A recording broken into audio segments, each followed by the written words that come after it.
Olá, torcedores são paulinos. Sejam bem-vindos ao canal Nação São Paulo.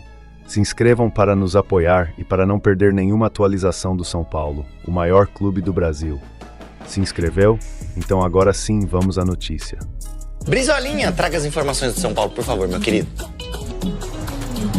Tudo bem, Fred? São Paulo teve uma notícia não muito boa nessa quarta-feira. Saiu o exame que o Lucas fez. O Lucas sofreu uma lesão no joelho direito durante a partida contra o Palmeiras, a eliminação por 1-0 na semifinal. E ele tem lesão. O Lucas até passou por aqui do carro, baixou o vidro, ele falou que tá tudo bem. Mas ele é dúvida para a partida do São Paulo contra o Sport. São Paulo agora vai ter um bom período para trabalhar e essa intertemporada. Só volta a jogar no dia 30 de março, estreia do Campeonato Brasileiro, domingo no Morumbi contra o Sport. E aí o Lucas tem sim uma lesão, vai ficar sem treinar no campo nos próximos dias. E ele passa a ser dúvida, o clube tem expectativa de que ele consiga fazer essa partida. O Alan Franco também sentiu um trauma no braço esquerdo, esse tem uma situação um pouco melhor e deve ter condições de jogo. São Paulo segue muito irritado e chateado com a Federação Paulista e com o árbitro Flávio Rodrigues pela forma como foi eliminado na segunda-feira, Fred. Valeu, Brizola, muito obrigado. Vamos lá, seguinte, São Paulo estava redigindo durante o dia um ofício mostrando a sua insatisfação com o que aconteceu na arbitragem segunda-feira. Esse ofício continha dois pedidos. O primeiro, um pedido de exclusão do Flávio Rodrigues de Souza do quadro da Federação Paulista de Futebol. O segundo pedido, na verdade não era um pedido, era um comunicado de que o São Paulo pretende utilizar todo o seu elenco, ou seja, não priorizar titulares, e isso cabe mais ou menos com a palavra boicote no próximo Paulistão. Lista A tem sempre os jogadores que não são formados no clube e alguns que são formados e são consagrados. A lista B tem, que é infinita, tem toda a molecada, ou quem já jogou pela base, ou quem surgiu na base, enfim, é uma lista infinita. Então, muita gente da lista B no ano que vem, por essa posição do São Paulo atual, pode atuar durante o Campeonato Paulista. E mais, o São Paulo também não vai abrir mão da sua cota completa, independentemente de qual time colocar em campo. A cota deste ano foi 44 milhões. Dito isso, esse procedimento, esse processo ficou mais ágil ainda quando o presidente Reinaldo Carneiro Bastos, da Federação Paulista, atribuiu a eliminação do São Paulo a um erro do goleiro Rafael e não a penalidade marcada pelo árbitro e não revisada pelo VAR. A partir daí, o São Paulo, essa notícia caiu como uma bomba, inclusive no próprio Rafael, que procurou o São Paulo, pediu o contato do presidente da federação e ele, Rafael, entrou em contato com o presidente para tentar ouvir a explicação, o porquê daquilo. O presidente Reinaldo Carneiro Bastos percebeu que não fez o certo, pediu desculpas ao Rafael, fez uma postagem, mas o São Paulo queria uma postagem mais permanente no site da federação ou no feed do Instagram e não uma postagem que sumisse no history 24 horas depois. Então também a situação do Rafael pesou bastante. Agora vamos falar de duas notícias. O Alan Franco tem um trauma muscular no braço, não é ósseo, portanto não há nenhuma possibilidade de cirurgia, vai fazer tratamento. E acabei de receber a informação que o Lucas tem uma pequena lesão. O São Paulo vai detalhar essa lesão daqui a pouquinho, se ele vai treinar, não vai, a tendência é que não treine nos próximos dias. É a segunda lesão do Lucas no Allianz Parque desde o seu retorno ao futebol brasileiro. Bruno. É uma pena, boa recuperação pro Lucas, que foi importante, mas o jogo de muito contato, né, Geilson? Como a gente falou, né, e o Lucas apanhou bastante no jogo. Carregando. Aqui, né? São coisas diferentes. O São Paulo foi sensivelmente prejudicado segunda-feira. Um pênalti mal marcado, um pênalti que teve total interferência e influência no jogo, ponto. São Paulo, obviamente, joga muito pra galera, até pra dar uma satisfação pro seu torcedor, porque a diretoria tá se mexendo. Não só o torcedor, né? Internamente ali também. Ninguém tá conformado com a maneira que foi o jogo, com o pênalti mal marcado, isso é uma situação. Isso posto? Isto colocado, eu vou ter uma resposta capitalista pra você, Matheus. A Federação Paulista de Futebol paga uma cota altíssima para os clubes jogarem no Campeonato Paulista.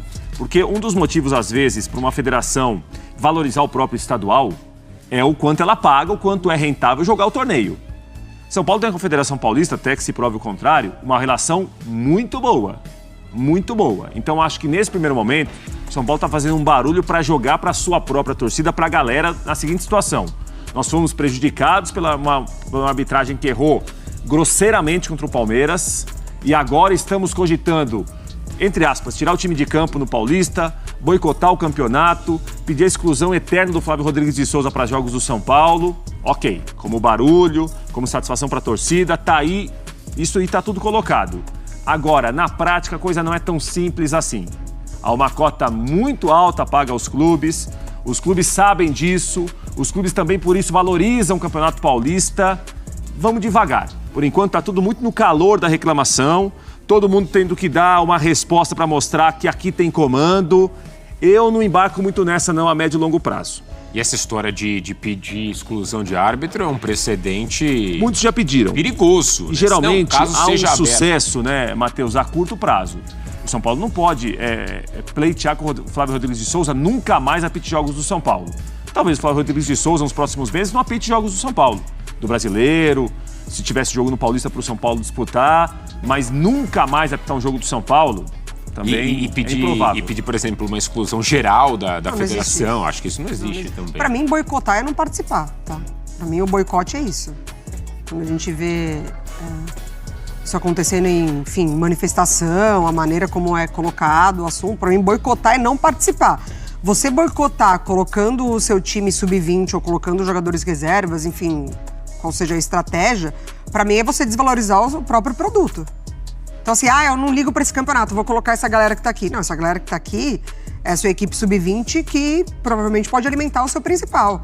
Então você vai fazer o quê? Você vai colocar o seu time sub-20 e vai falar pra eles, não é pra jogar com intensidade, não é pra vencer partidas. Isso não existe. Porque, e se o São Paulo, ainda assim com a equipe sub-20, vamos supor, consegue um desempenho fantástico no Campeonato Paulista, também não vai comemorar?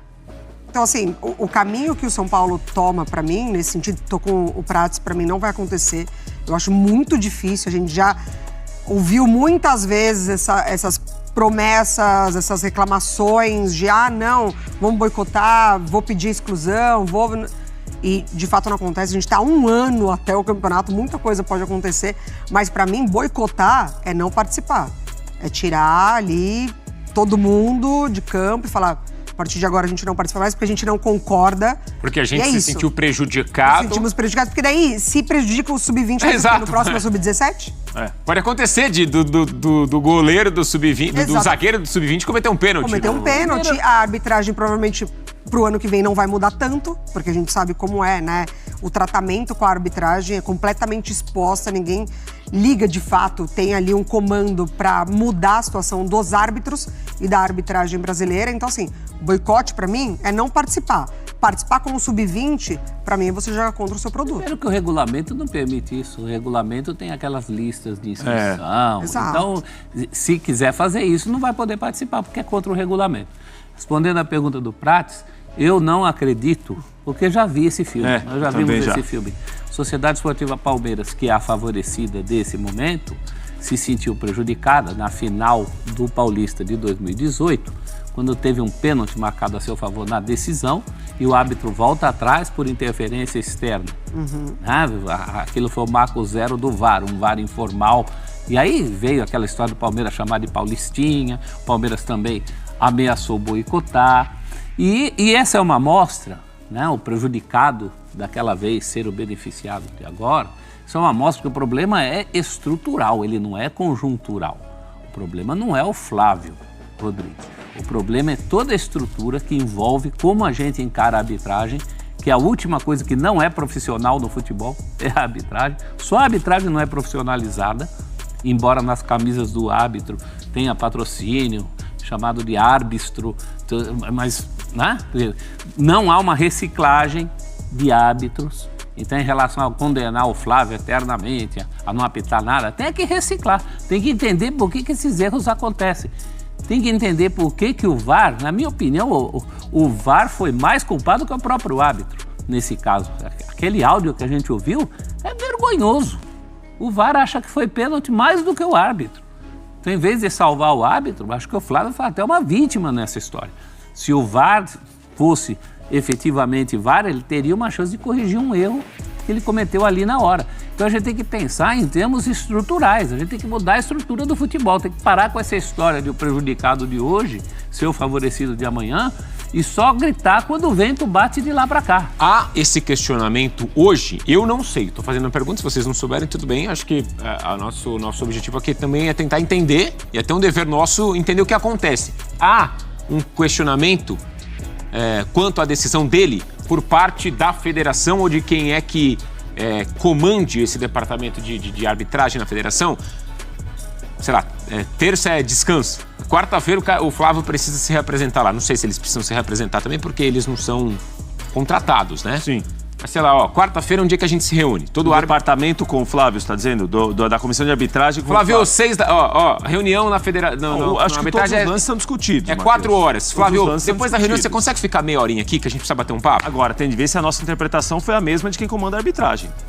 Porque, claro, o presidente da federação, e aí é uma situação até de autodefesa do campeonato, da arbitragem, do Paulista, falou, olha, o lance é difícil, o lance polêmico. Quem falou isso? O presidente da federação. Presidente. É. Não, o presidente falou que foi culpa do... E aí falou, se o Rafael tivesse um chute pra frente, não teria nada disso. Depois se desculpou, teve uma nota oficial. Mas, assim... Isso aí nem a gente pode falar direito, quanto mais o presidente da federação. Esses lances são discutidos. Agora, tem de ver se a interpretação de quem comanda a arbitragem foi a mesma que a nossa. Foi a mesma que a gente teve. Às vezes, quem comanda a arbitragem, olha, o lance é muito difícil. É compreensível que seja marcado o pênalti. Se for o mesmo do árbitro, se a opinião de quem comanda a arbitragem for a mesma do VAR... O buraco é muito mais embaixo. Nós estamos ferrados, cara. Não, vamos ser sinceros. Sim. Né? Mas nós estamos, de fato. Nós estamos, já não tem. Vocês acham que há essa conversa com os caras? Deveria Sobre os haver. lances? Não, vocês acham? Eu não sei. Sinceramente, eu não sei. Tem que ir além da conversa, né? Porque o que se faz com o árbitro que erra? Atualmente, só a geladeira. É reciclagem, com critérios. Eu acho que o VAR mostrou um despreparo. Também. Mais do que o árbitro. Também. Porque o árbitro é humano, ele erra. E ele estava longe do lance, né? Não sei se até um erro de posicionamento. Isso é uma falha dele. Ele estava lá no meio do campo, Isso né? é uma falha dele. Sim, claro que é. O Flávio, ele poderia ter sido ajudado pelo VAR, mas ele também tem responsabilidade. E, assim, o que mais me incomoda nessa situação toda, além de tudo que o professor levantou, da não profissionalização da arbitragem, a gente saber ali, né, como é difícil esse processo todo para os árbitros chegarem nesse nível FIFA, enfim, tudo isso...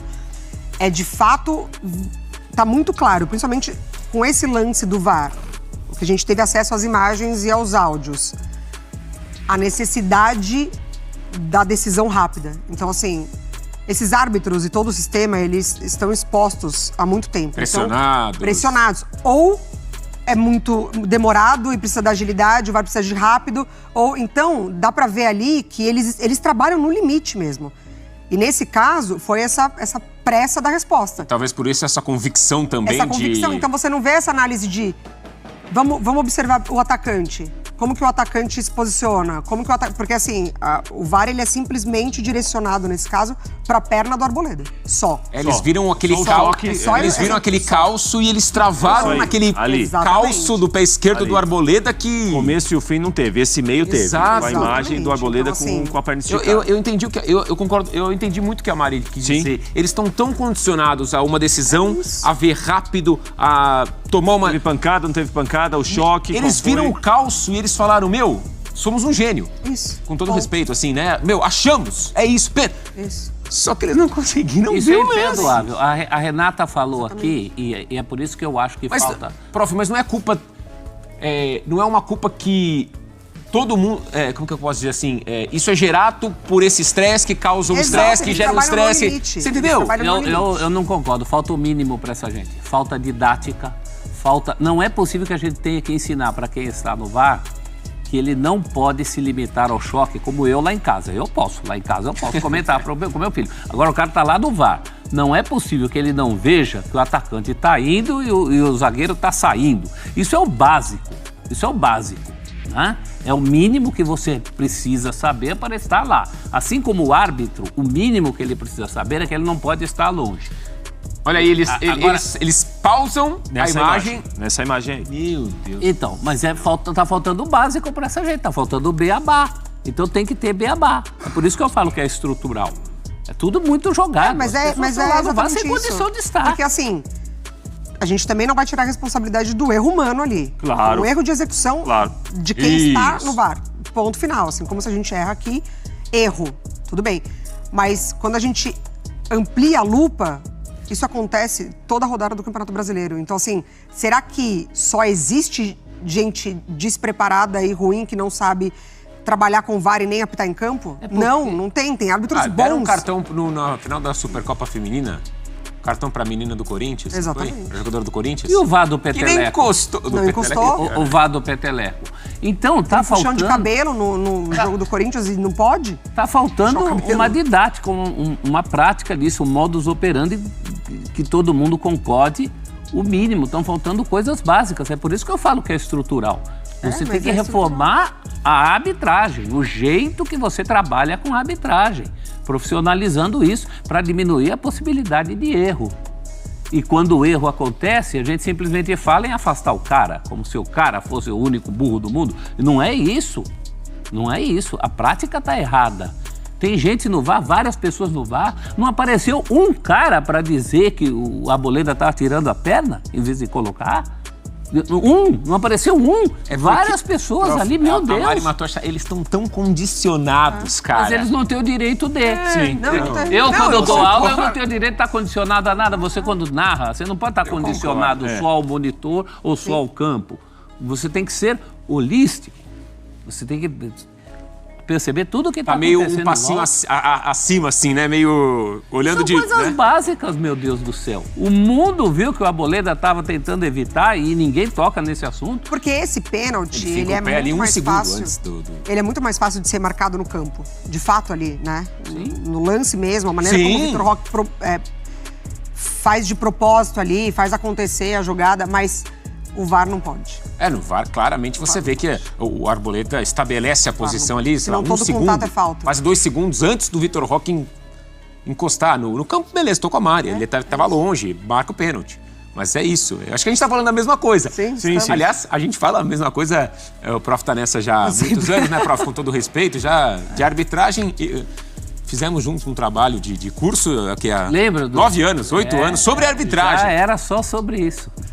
Vocês ouviram o Emídio, que é um papa da arbitragem, né, da teoria da arbitragem. O Emídio foi ouvido pelo UOL dizendo que não foi pênalti. Aliás, é uma unanimidade que não foi pênalti. Eu nem concordo que isso seja polêmica. Sim. Né? Fora entre os comentaristas, só o Veloso achou que foi pênalti. E o Abel cogitou uma obstrução, com muito cuidado nas palavras, na coletiva. Fora isso, eu não vi mais ninguém defender esse pênalti. O Abel... acho que um trabalho hoje, prof, um trabalho de conclusão de curso seria analisar o quanto evoluímos ou caminhamos na discussão, tá? Eu não estou falando nem o quanto a gente caminhou na arbitragem, eu estou falando na discussão sobre a arbitragem, o quanto a gente... Eu acho que o trabalho mostraria de 15 anos para cá que a gente está na... Sabe assim? E falando as mesmas coisas. Quando subirem os créditos, você bota no fundo a música nada mudou. Palavras-chave desse debate. Caramba, cara. O que você acha dessa notícia? Deixe nos comentários.